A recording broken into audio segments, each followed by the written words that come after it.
votre question. Bien sûr, j'ai regroupé par thème.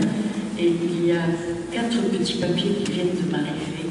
Donc, on arrivera à les intégrer, sûrement. Voilà. Alors, il y a une question qui revient souvent, sous des formes un peu différentes, mais elle touche la pédagogie. Comment inculquer aux jeunes cette réalité de l'écologie intégrale? Alors, la question concerne autant les petits-enfants que les adultes ou les jeunes, par la suggestion de création de masters à l'université. C'est ce que j'ai appelé les questions pédagogiques. Comment faire connaître, comment faire comprendre. La deuxième question, alors peut-être que vous prenez en note, je ne sais pas. Fédérer les entreprises individuelles, mutualiser les efforts pour vivre de manière écologique. Comment faire fonctionner les réseaux de l'écologie intégrale? Bon, ça concerne beaucoup plus le fonctionnement. Comment faire à partir du moment où on suppose acquis, effectivement, la réalité de l'écologie intégrale. Mais cette écologie intégrale, qu'est-elle vraiment? Et y est associée la question: quels sont les véritables besoins de l'être humain qui puissent après le conduire vers l'écologie intégrale? Il y a une question, bien que solitaire, mais que je trouve personnellement importante. Les rapports ville-campagne, dans les malaises, les contradictions, les possibilités. Alors, c'est vrai que la question, c'est peut-être pas, c'est une interrogation en tout cas. Voilà, il n'y a peut-être pas de question particulière, mais il y a quand même une grande interrogation sur ces relations ville-campagne, dans la mesure où on veut effectivement respecter et vivre cette écologie intégrale. Alors, je pense que ça doit vous inspirer, chacun de votre spécialité, si on peut dire. Alors, je ne vous ai pas présenté ce que je vous demande de faire rapidement, parce que c'est toujours important de savoir qui on a en face de soi. Voilà, si vous voulez bien commencer. Donc Pascal Petit, je viens de Bourges. J'ai une carrière d'ingénieur agronome dans le milieu agricole, le foncier agricole pendant 17 ans, puis de direction d'une maison qui accueillait des garçons et des filles toxicomanes pendant 12 ans, puis 2 ans comme délégué d'une délégation du Secours catholique, et depuis quelques semaines, créateur d'entreprise, d'une entreprise de conseil et d'animation en agroécologie. Voilà. Voilà. Ça vous convient? C'est à eux qu'il faut demander aussi. Oui. Voilà, donc voilà. On va dire que ma caractéristique, et j'aimerais bien répondre à cette première question, c'est tout ce qui touche à la pédagogie. Je pense que j'ai, voilà, de par mon expérience, un petit peu de notion en la matière. Voilà. Je suis actuellement professeur également en SVT en collège.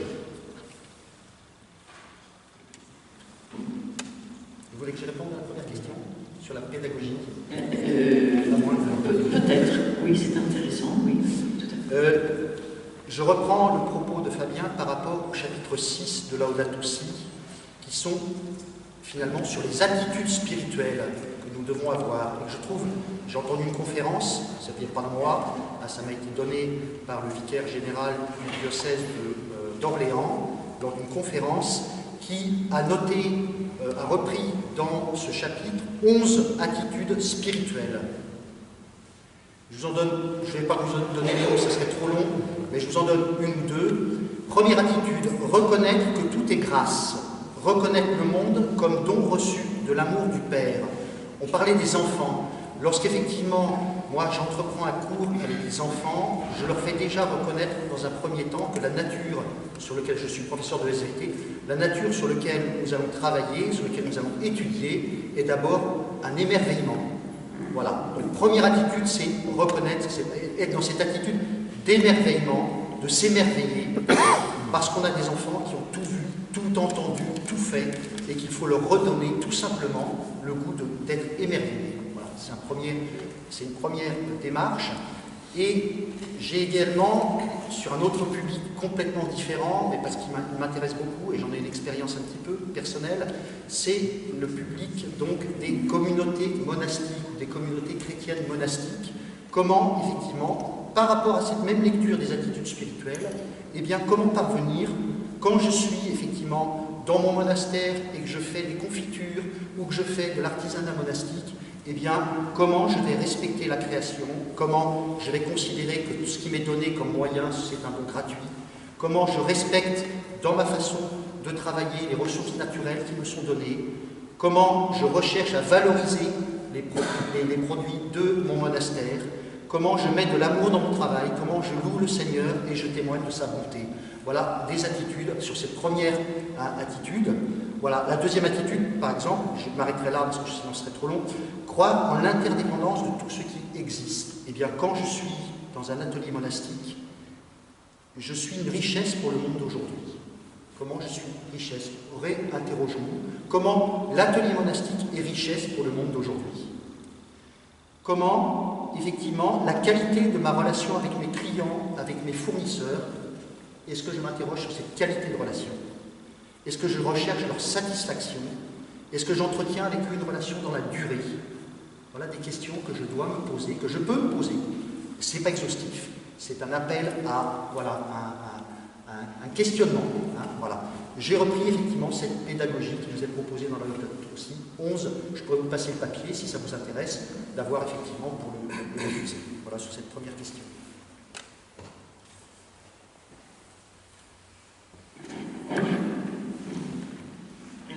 Parmi les questions qui ont été posées, qui veut répondre à la deuxième question, fédérer, que je rappelle, fédérer les entreprises individuelles, mutualiser les efforts pour vivre de manière écologique, faire fonctionner les réseaux de l'économie intégrale. Voilà. Et alors, une fois que ces questions-là auront trouvé des éléments de réponse, je pense que ce serait intéressant que vous puissiez poser d'autres questions, ou si vous avez besoin qu'un point soit approfondi, il ne faut pas louper l'occasion.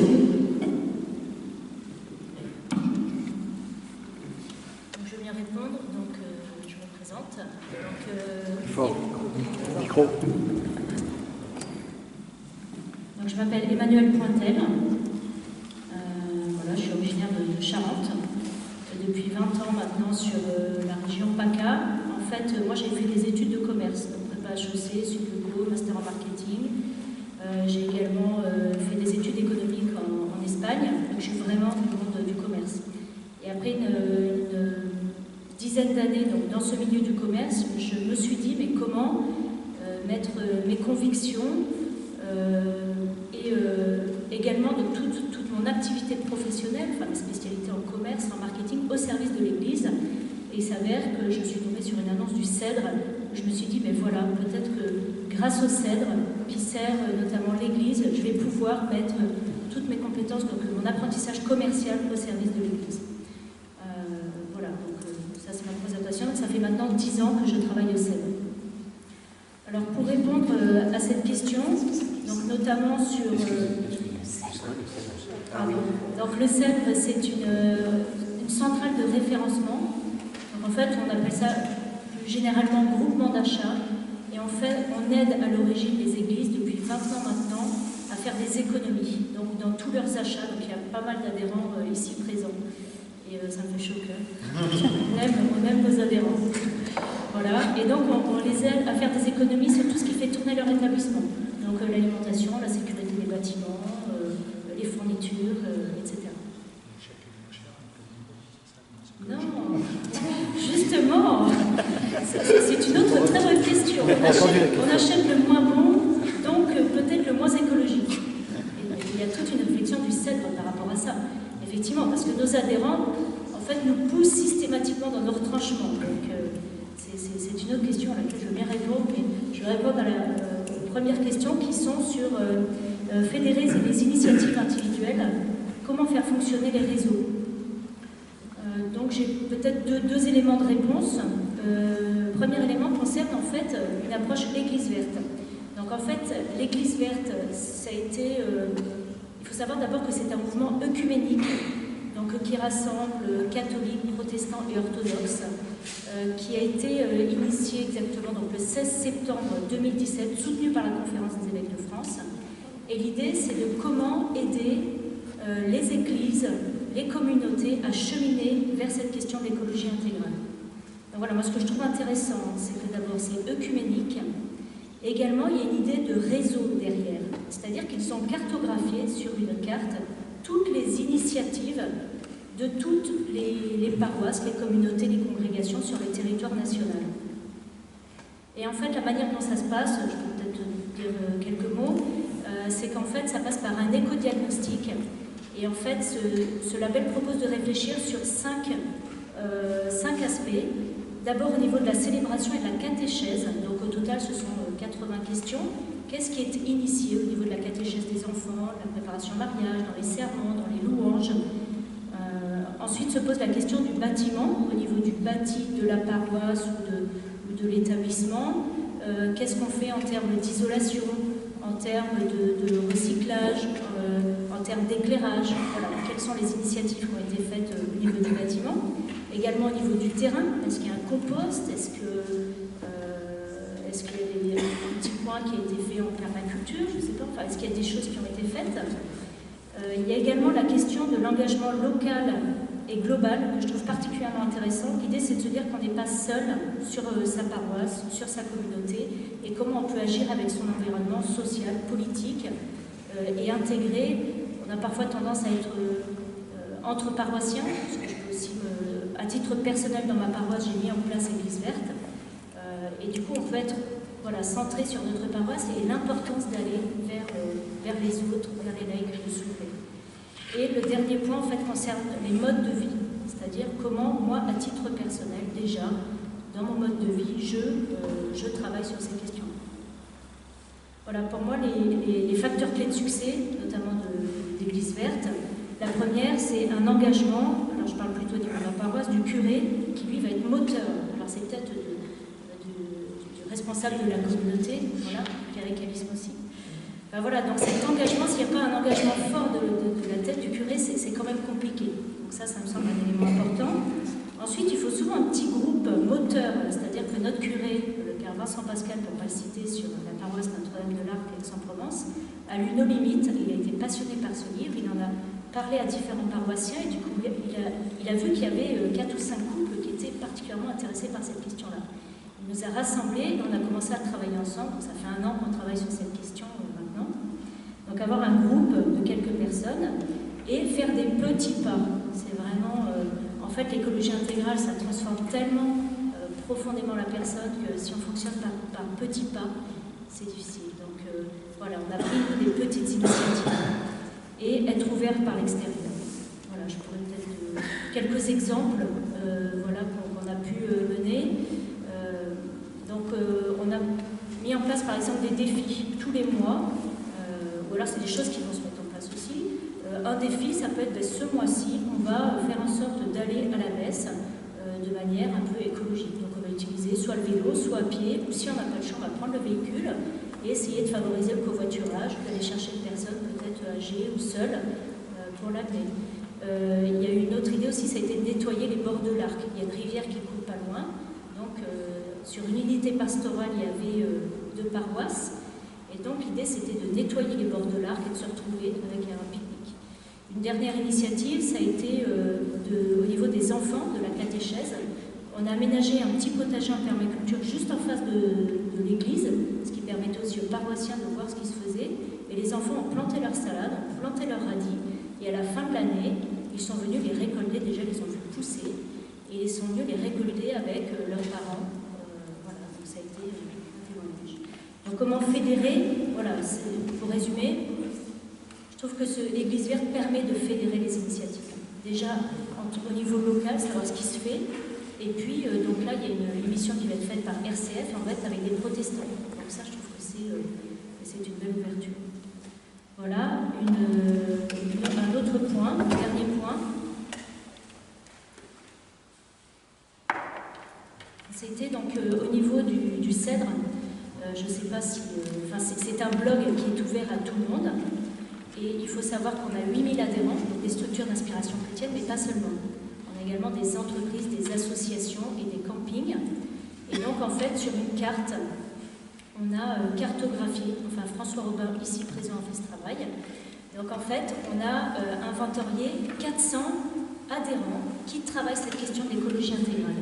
Donc, en fait, sur une dizaine ça peut être la permaculture, ça peut être les jardins partagés, ça peut être un côté social, enfin voilà, les différents thèmes. Et puis on s'est dit, est-ce qu'ils sont au niveau débutant, intermédiaire ou avancé?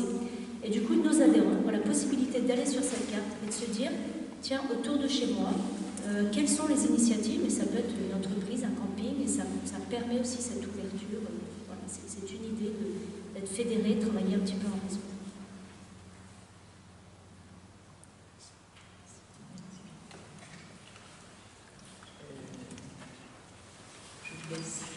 Répondre à la question suivante. Sur le rapport ville-campagne, oui, j'ai rien à dire.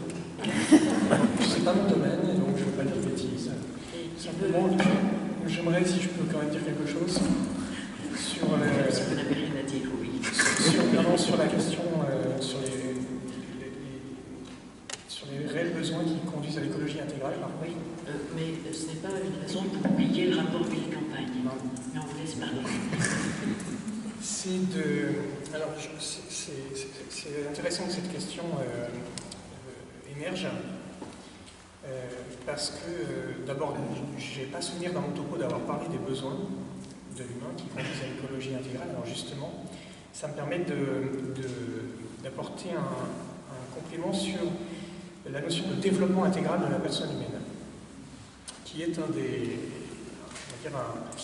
piliers qui se dégage, qui est un concept qui se dégage vraiment et qui est construit sur la base de l'écologie intégrale. Il s'agit de le développement de la personne humaine et dans toutes ses dimensions, de penser le développement de tout l'être humain et de tous les êtres humains. Et justement, on revient à la question des besoins.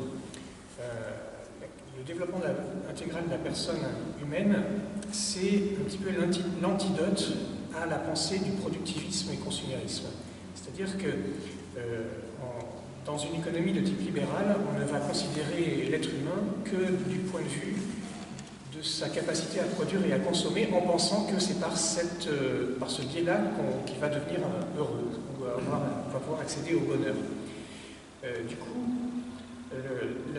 le concept de développement intégral s'inscrit un peu en faux par rapport à cette vision anthropologique en disant que l'être humain, il accède au bonheur quand il peut s'épanouir dans toutes ses dimensions d'humanité. Et donc l'être humain a besoin évidemment d'avoir accès à un certain confort matériel que évidemment l'économie libérale peut lui apporter, mais il a aussi besoin d'être épanoui dans ses relations familiales, relations sociale, associative, professionnelle. Il a aussi besoin de s'épanouir dans sa dimension culturelle, avec un accès à l'art, un accès à la dimension esthétique de l'existence. L'être humain aussi a besoin d'avoir accès à la dimension spirituelle de l'existence. Et donc, la place de la foi, la place de la pratique religieuse intervient dans cette dimension. Ce qui amène à penser un besoin fondamental qui est faire en sorte qu'il n'y ait pas une de ces dimensions qui vienne étouffer les autres si elle est surdimensionnée. Et ce que le pape pointe comme problème dans Laudato Si au niveau de la civilisation occidentale, c'est que comme on a basé toute notre civilisation sur la croyance que le bonheur résidait dans l'accumulation des biens matériels, eh bien on exacerbe et on fait croître un peu moisissure, en fait, cette dimension du confort matériel, cette quête de confort matériel qui vient étouffer le reste de nos dimensions humaines. Donc, s'il y a bien une question des besoins, c'est bien d'abord un besoin de remettre cette dimension de l'accès au confort matériel à sa place, surtout dans des pays où on y a accès et ceux qui en profitent un maximum, et de laisser s'épanouir les autres dimensions de notre existence humaine. L'écologie intégrale est aussi, encore une fois, une question de réflexion sur les limites. Les limites de notre rapport au monde, quelles sont les limites du monde dans lequel nous existons et quelles sont les limites de notre nature humaine et de nos besoins d'être humains. Donc la question sur les besoins est encore une fois extrêmement importante parce que devant l'hubris de la démesure de la production-consommation, en fait, on ne réfléchit pas vraiment sur quels sont nos véritables besoins d'être humain. Et notamment des besoins en termes de consommation des biens de ce monde. Donc la question des besoins est liée à la question des limites. Quels sont les besoins que j'ai réellement pour accomplir ma vie d'être humain dans ce monde limité? Quels sont les besoins des autres et quels sont les besoins aussi de la planète, des écosystèmes qui ont aussi besoin qu'on les laisse tranquilles de temps en temps pour qu'ils puissent se ressourcer, se renouveler pour être de nouveau source de richesse et d'équilibre pour chacun d'entre nous qui vivons. Donc cette question des besoins, c'est très difficile pour moi, je ne suis pas forcément spécialiste là-dedans, mais d'identifier tel ou tel besoin spécifique, mais de dire, si on est un être humain, nous avons vraiment des besoins, et on a besoin de les réfléchir en rapport avec les limites de mon humanité, limites des ressources de la planète, limites de la création, parce que Dieu nous a créés limités, et que c'est par la limite et l'acceptation de la limite que nous pouvons participer au projet de création. Voilà pour cette question des besoins. Et si vous avez des choses à dire sur le rapport ville-campagne, je vous laisse la parole. Et je veux bien, si vous voulez bien, illustrer ce propos à partir de mon expérience auprès du toxicomane. Voilà, parce que j'ai trouvé là des personnes justement qui avaient des besoins et qui étaient très mal orientées. Et je vais vous dire comment on a mis en œuvre dans l'association Saint-Jean-Espérance, qui est une fondation de la communauté Saint-Jean, qui est à peine voisin dans le département de l'Indre, comment on a pu aider ces femmes et ces hommes à se remettre debout, à retrouver un sens à leur vie, voilà, et à retrouver finalement satisfaction à ses besoins. Voilà. Et comment c'est éclairé aujourd'hui, je suis très éclairé aujourd'hui parce que je l'ai relu à la lumière de Laudato Si, cette expérience, vous voyez. Voilà. Et je dis prendre soin de l'homme, prendre soin de la nature, une même démarche, ce que dit Pape. La pauvreté de la nature, la pauvreté de la personne, c'est le même sujet. On était dans une ferme avec des toxicomanes et on a pris soin de la terre, on a pris soin d'eux. Voilà, donc on faisait bien la synthèse entre les deux et on voyait comment. J'étais frappé par exemple de voir ce jeune, au bout d'un mois, Pascal, écoute, il y a un oiseau qui a chanté. Voilà. Il redécouvrait tout d'un coup, il s'émerveillait du chant d'un oiseau qu'il n'entendait plus depuis bien longtemps, parce qu'il était en ville, il était dans sa tête, dans son imaginaire, il était sur Internet, il était dans sa drogue, il était dans son alcool, il n'entendait plus du tout la petite voix intérieure ou la petite voix extérieure qui pouvait l'émerveiller. Voilà. Et il retrouvait, il me disait, tu sais, voilà, moi je voudrais être à nouveau comme quand j'avais 12 ans. C'est-à-dire juste avant de commencer l'année. Et ce besoin de retrouver cette fraîcheur de la jeunesse, cette innocence, on va dire, originelle, comme nous on a besoin de retrouver avant le péché, voilà, de se retrouver dans notre pureté originelle, en quelque sorte. Voilà, j'ai fait vraiment une expérience forte et un peu mystique de cette réalité-là. Prendre soin de l'homme, c'est aussi parfois le mettre à l'écart. On parlait tout à l'heure Fabien parlait de l'importance des relations. Je crois que la ville, et je rejoins un petit peu en ça la question sur la ville-campagne, la ville, malheureusement, elle est très artificielle. Elle est très artificielle et finalement le niveau de relation entre les personnes très concentrées devient très faible. Voilà, donc il y a un écosystème qui est très déséquilibré. A contrario, la campagne, elle se vide, le pays se vide. Voilà, la population de Rambéry fait partie des départements qui sont la diagonale du vide, hein, bien connue en France, qu'on commence à analyser. Effectivement, ce sont des départements qui se dépeuplent. Voilà. Et donc on a un phénomène inverse de la ville, c'est-à-dire que là, il n'y a plus de relations parce qu'il n'y a plus de personne. D'un côté, il y a plein de monde et il n'y a pas de relations, de l'autre côté, il n'y a plus de relations parce qu'il n'y a plus de personne. Je schématise un peu, hein, mais voilà, pour vous dire qu'effectivement, on a un réel sujet d'aménagement du territoire, de réorganisation, de reconception, hein, à la lumière peut-être de l'encyclique, et des relations, et de justes relations entre les personnes, pour effectivement retrouver. Je reviens à mon exemple des toxicomanes. Voilà. Les mettre à garde, le protéger de ses tentations, restreindre temporairement sa liberté pour l'aider à conquérir sa liberté intérieure. Un toxicomane qui est devant un produit, il ne résiste pas. Il faut effectivement qu'on l'éloigne du produit. Et c'est comme ça qu'il va progressivement apprendre. Vous voyez, il y a toute une pédagogie. Voilà. Restaurer son hygiène de vie par un rythme de vie, de lever, de coucher, de repas, d'activité. Tout ce qui est structurant de la personne, ce besoin fondamental qui est de se nourrir, de se vêtir, d'être... voilà. Eh bien, il participait à tous ces besoins-là. On fabriquait notre pain, il aménageait les bâtiments, il répondait lui-même directement à ses besoins. Et c'est très structurant pour la personne. Voilà. Et donc, je trouve qu'on a là adopté, et pas trop long, une vraie démarche, là où là aussi.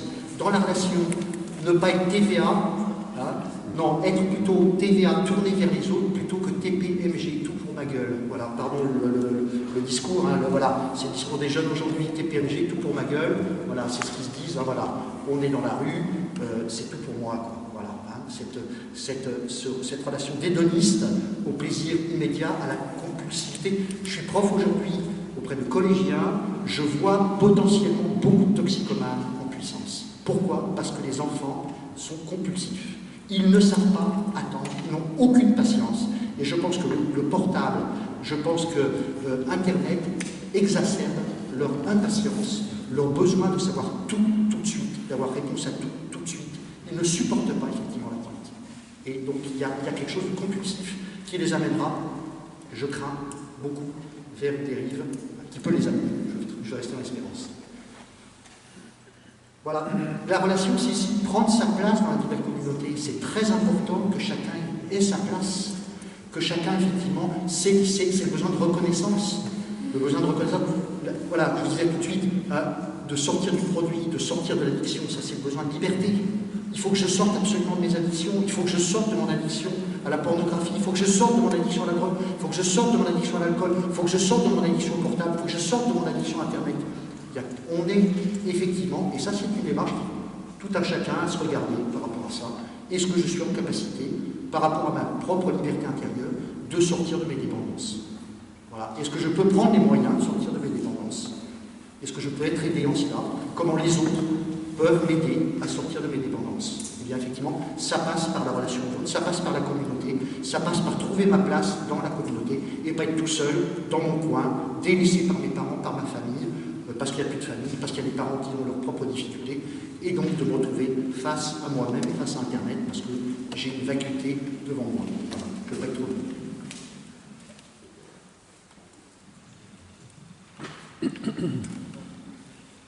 Sur la question ville-campagne, au risque d'être un peu décalé, je crois qu'on pourrait aborder cette question-là peut-être sous l'angle que vous venez d'aborder. C'est-à-dire on est tellement dans des espaces urbains, dans un univers qui nous artificialise, l'image de l'artificialité de la Terre qui n'est plus de la Terre mais qui est du bitume. On a besoin d'espaces de désintoxication, d'espaces dans lesquels on va pouvoir refaire notre unité. C'est parfois ce qu'on va chercher aussi dans un monastère, de se retrouver, on en parlait tout à l'heure, dans un groupe de partage, dans un autre rapport au temps. La prière, par définition, c'est un... Il faudrait faire attention d'ailleurs à ne pas détourner, de pas mal comprendre la question bénédictine. Vous savez, on parle du labor orationis, le travail de la prière. Mais peut-être que la prière, fondamentalement, c'est quitter la logique du travail et du faire pour entrer dans la logique de la gratuité. Ça ne veut pas dire que la prière n'est que du vide, même s'il faut des espaces Alors, dans les réseaux néo-ruraux, on parlera de méditation, souvent inspirée des spiritualités orientales, mais dans la spiritualité chrétienne, il y a aussi cet espace où on dégage en soi un espace de vie pour qu'il soit habité par le Seigneur et pour lui laisser les clés. Donc souvent le déplacement vers la ruralité, vers la campagne, vers le monastère, est ancré dans l'idée qu'on est en train de se perdre dans des univers artificialisés et qu'on a besoin de retrouver l'essentiel. Donc sans doute qu'on peut jouer sur les deux registres. Moi qui suis en Ariège, et pas très loin de la métropole toulousaine, on voit bien des Toulousains qui vont faire une randonnée avec des mulets dans les montagnes ariégeoises parce qu'ils se disent on devient fou. Donc ils vont louer pour un week-end une cabane dans les arbres, dans un éco-village, pour avoir le chant des oiseaux, une vue magnifique sur la montagne, et pour se coucher quand le soir tombe, quand la nuit vient, et se lever quand le soleil se lève. Donc il y a vraiment cette alternance qui est comme une respiration, inspiration, expiration, et qui peut-être nous aidera à découvrir, et sur mon territoire je vois des gens qui vivent cela aussi, je pense à... J'avais un message tout à l'heure sur mon smartphone pour gérer mes dépendances. Une personne qui, avec son époux, lui, travaillait chez Airbus, était ingénieur, a gagné pas mal d'argent. Et il s'est dit, mais c'est pas la vie que je souhaite finalement avec mes enfants et mon épouse. Et qui s'est lancé dans une exploitation agricole en Ariège, respectueuse de l'environnement. Et il galère un peu, même s'il était d'origine par ses parents agricoles, donc il avait quelques repères, et il ne gagne pas autant d'argent que quand il était ingénieur chez Airbus. Et il dit, je commence à m'inquiéter parce qu'on m'a demandé de payer des impôts, ça doit vouloir dire que je commence à gagner un peu d'argent. Donc il y a vraiment des gens qui choisissent de venir vers les espaces ruraux pour accéder à un autre style de vie, à la fois de relation avec eux-mêmes, avec leur environnement, avec des communautés à dimension humaine, parce qu'effectivement, dans une grande agglomération, quand on est des millions, cette masse nous oppresse et on finit par ne plus communiquer avec personne. Un peu comme dans une assemblée chrétienne de 400 personnes, ce n'est pas une communauté, ce n'est pas une fraternité. Une fraternité, c'est 10, 12, 15, avec des interactions fréquentes et profondes. Donc il y a cette recherche en fuyant la ville.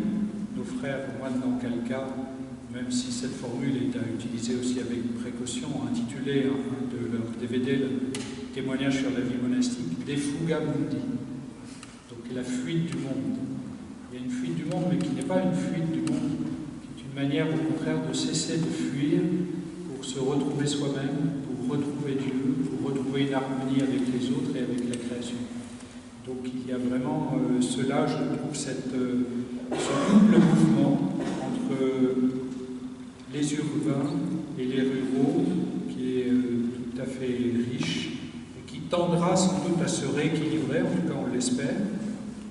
On sait aujourd'hui, les analystes disent que la ville est aujourd'hui le lieu de tous les dangers, y compris des dangers du terrorisme, y compris des dangers de l'immense solitude. On retrouve des gens décédés dans leur appartement quelques semaines après leur mort. Dans la ruralité, quand la voisine n'ouvre pas ses volets, eh bien on s'inquiète. On se dit, tiens, on n'a pas ouvert ses volets ce matin, alors on ne va pas tout de suite envahir son espace privé, mais on va quand même se préoccuper un peu. Donc, trouver des relations humaines qui soient équilibrées. Une dernière chose, quelle pédagogie? Moi je dirais, la première pédagogie, c'est celle du témoignage de notre équilibre de vie. C'est d'assumer un autre style de vie. Les discours, c'est important, mais si je vous fais de grands discours sur l'écologie, et puis que je viens pour une conférence d'1 heure de l'autre bout du monde, en en avion. C'est vrai que mon empreinte carbone n'est pas très écologique. Finalement, dans ma manière de vivre au quotidien, peut-être aidé par des logiques qui peuvent être aussi individuelles, comme le label œcuménique, le label vert, comment je change de vie, de style de vie, et comment je manifeste que cela donne du fruit pour moi-même, pour mon environnement, pour la société dans son ensemble, et pour la création. Monseigneur, si je puis me permettre, Oui. vous parlez de la ruralité comme lieu de sociabilité. Pourtant, le monde rural est très touché, par exemple, par le suicide, notamment la population des agriculteurs.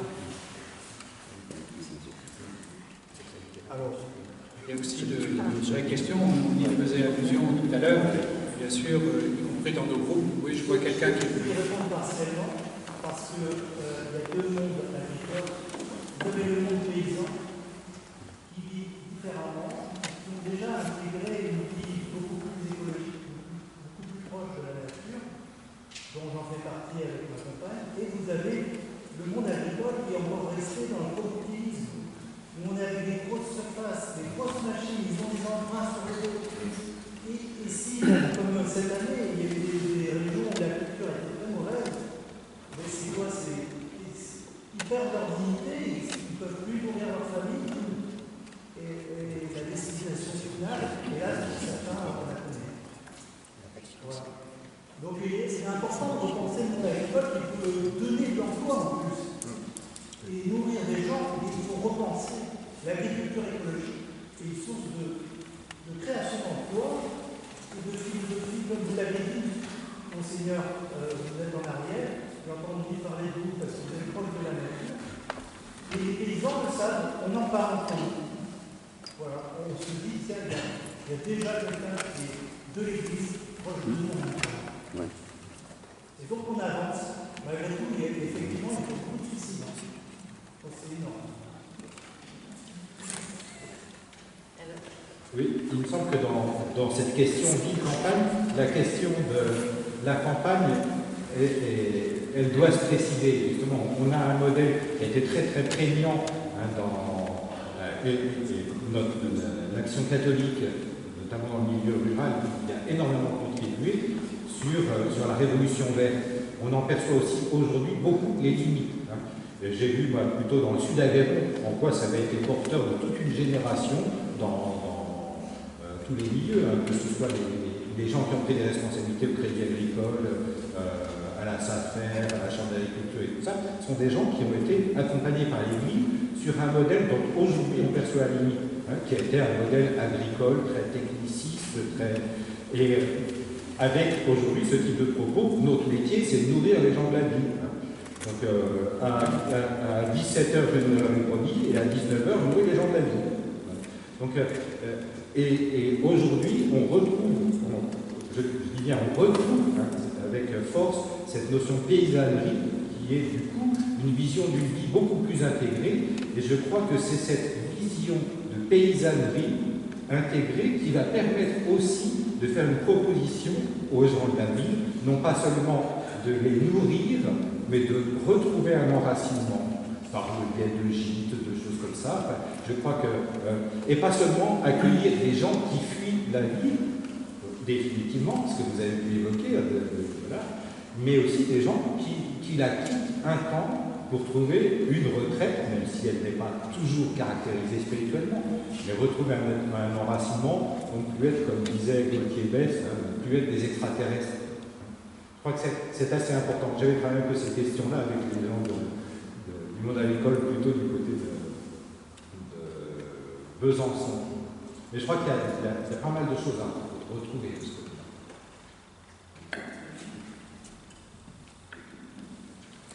Moi, je voudrais poser une question un peu inversée, c'est-à-dire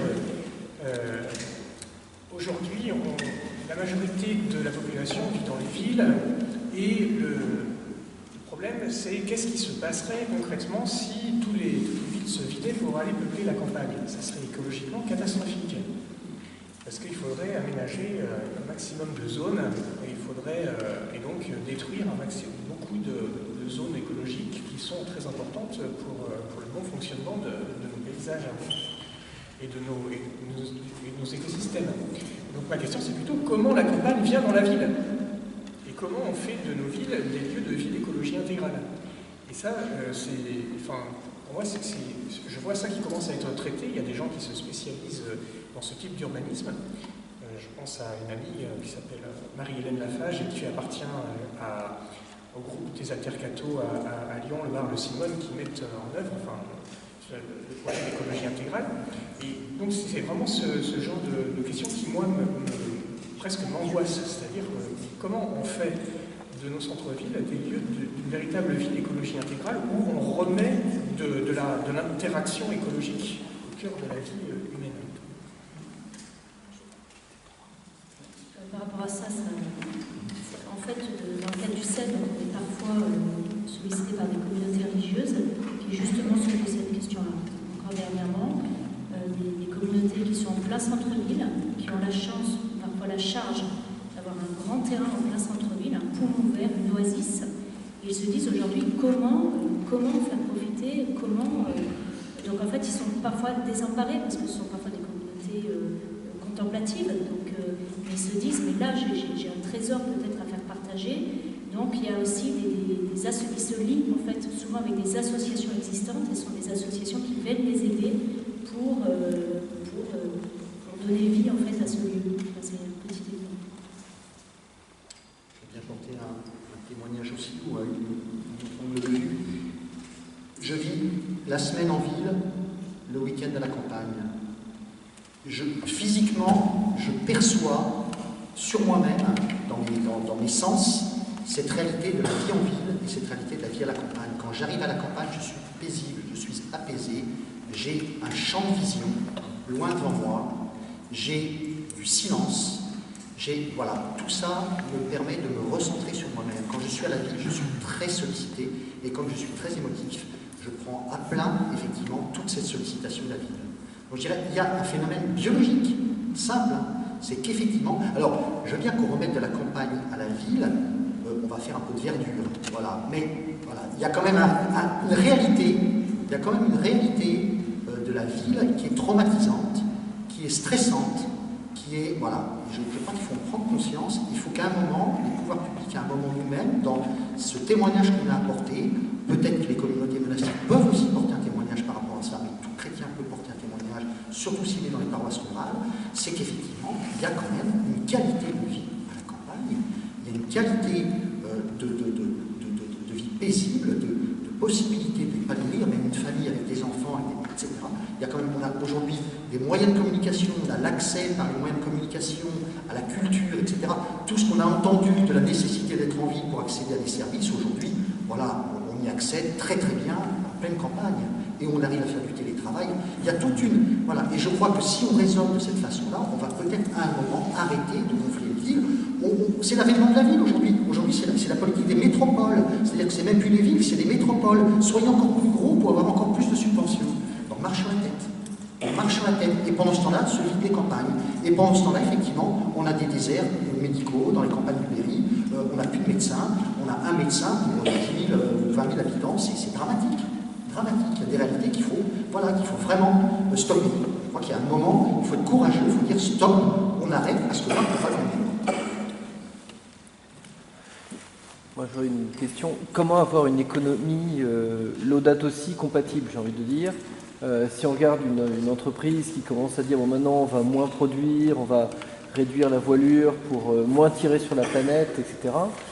Si elle perd en compétitivité, finalement, peut-être qu'elle risque de mettre la clé sous la porte, devoir licencier ses salariés, etc. Donc, voilà. Laudato Si et l'économie, comment concilier les deux. Et on sent bien que la notion de l'économie ressort très très facilement. Oui, pour répondre, mais je vais reformuler la question, que je vous laisse la reformuler, s'il vous plaît. Oui, la question était formulée de la sorte. Comment avoir une économie Laudato Si compatible et à titre d'exemple, je disais, ben voilà, une entreprise qui voudrait réduire la voilure pour moins tirer sur la planète, est-ce qu'il ne risque pas de perdre en compétitivité, se faire dépasser, donc finalement mettre la clé sous la porte et perdre ses emplois. Donc ça c'était un exemple. Et puis après je me dis qu'en écoutant tous les échanges, on sent bien que la notion d'économie est très importante. Et, tout à l'heure dans le groupe, il y avait un agriculteur qui disait moi j'arrive à dégager que 600 € par mois. Bon, j'ai fait le choix de la campagne, mais je dis que j'ai que 600 € par mois, j'ai une famille à nourrir, comment faire, etc. Donc comment tout concilier? Donc, sur cette question-là, avant de revenir sur la question précédente, je crois qu'on peut peut-être essayer de se mettre à distance d'une idéologie croissance qui veut nous faire croire que si on ne grandit pas, on est mort, pour le dire simplement. C'est pas pour une entreprise, c'est pas pour une exploitation agricole. Et donc je crois à un certain moment dans une activité entrepreneuriale, on cherche sur la base d'une compétence ou d'une bonne idée à répondre à un besoin. En répondant à ce besoin d'un certain nombre de personnes, on parvient à en vivre et à faire vivre les travailleurs. Pourquoi est-ce qu'il serait nécessaire de grandir pour rester compétitif? Est-ce qu'on ne nous engage pas dans cette idée-là, justement pour nous engager dans une idéologie de croissance? Mais je pose la question, puis ça doit dépendre beaucoup aussi des domaines d'activité économique. Mais je crois quand même, y compris pour en parler avec même des amies religieuses, et qui à un certain moment ont un laboratoire, se disent on a développé ce laboratoire pour répondre à des besoins et aussi pour vivre. Aujourd'hui on en vit, pourquoi est-ce qu'on aurait besoin de grandir encore? Et si on grandit encore, quelles conséquences ça a sur notre style de vie? Est-ce que ça ne va pas nous mettre dans une obsession de la rentabilité et puis finalement nous faire perdre nos valeurs fondamentales? Donc je pense que ces questions-là, il faut vraiment se les poser ensemble. Bon, ça rejoint toutes les questions sur la stabilisation de la croissance ou la décroissance. Il faudra bien qu'un jour on se dise, quand même, si on continue à grandir dans nos besoins, et donc nos besoins énergétiques, ou nos besoins de matières premières, la planète ne peut pas y suffire. Bon, on va bien aller explorer d'autres planètes dans notre système solaire avant d'aller chercher dans les autres systèmes, mais à un certain moment, les ressources sont limitées.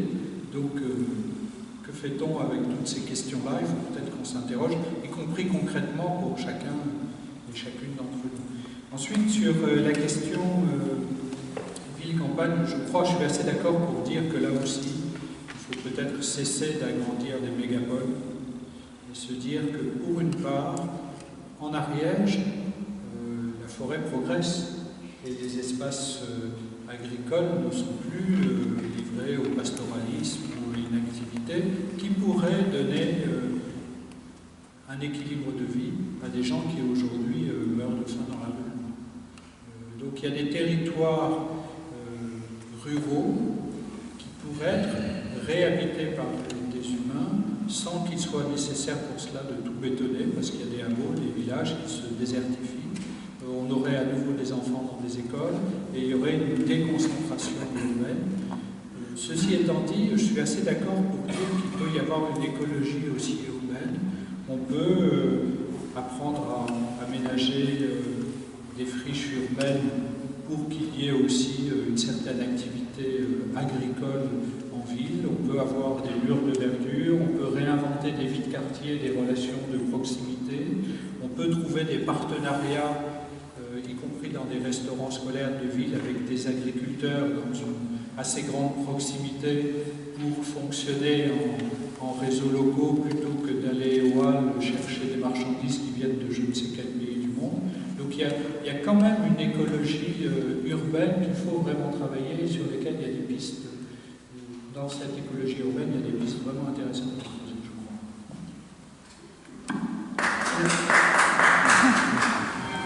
Voilà, la réponse, enfin une réponse ou plus exactement une réalité, c'est l'heure des Vêpres. Nous aurons, et pendant le repas et dans les couloirs, l'occasion de reprendre ces discussions qui sont extrêmement importantes pour chacun d'entre nous.